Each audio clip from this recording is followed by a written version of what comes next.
So, what's some challenges as far as being like an independent water brand as opposed to most waters is owned by like 3 companies, right? Like, Yeah. and they kind of have a monopoly on it. So, being independent, what's some of the challenges that you face? I think one of the challenges that I can think of off top is let's say some of these other companies who are $1 billion companies, they getting their bottles in mass quantities. So the cost of the bottles is cheaper. So we're not getting them in those quantities. So we are paying a different, price and working our way into being able to get it in such a mass way that we are also able to bring the price down even for the customer. Because while the idea is to make money, it isn't to charge astronomical numbers and things of that nature, right? So that's really one of the challenges at this moment, which is becoming a good challenge because we are continuing to increase.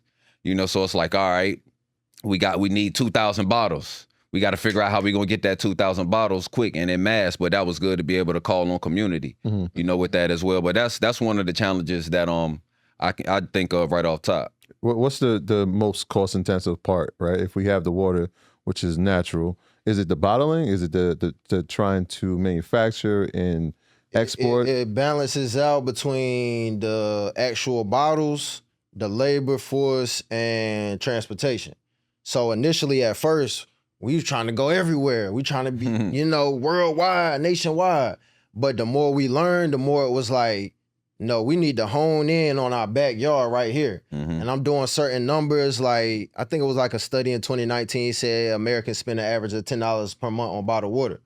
And then I'm doing my, looking up the census numbers and whatnot. And I'm seeing right here in the county we in, not even the state, the county we in, it's over 1 million people. Just black people, it's over 200,000. So I'm like, $10 per month, that's $2 million monthly right in this county.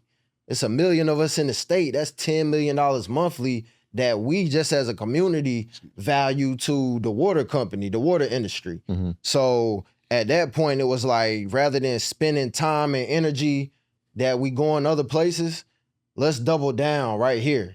So we heavily concentrated on North Carolina, South Carolina, Atlanta, surrounding areas, Florida, and Virginia and DC. So basically the Southeast America, instead of trying to be everywhere. We just trying to hone in on our backyard.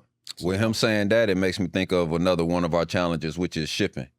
So we good in our area, but after something like this today or at the other places we've been, you're going to have people in Cali, Portland, Maine, and that shipping cost because, it's 34 pounds per case, of the water. Yeah. So to send that to Cali, that's $50 in shipping if they want to pay it.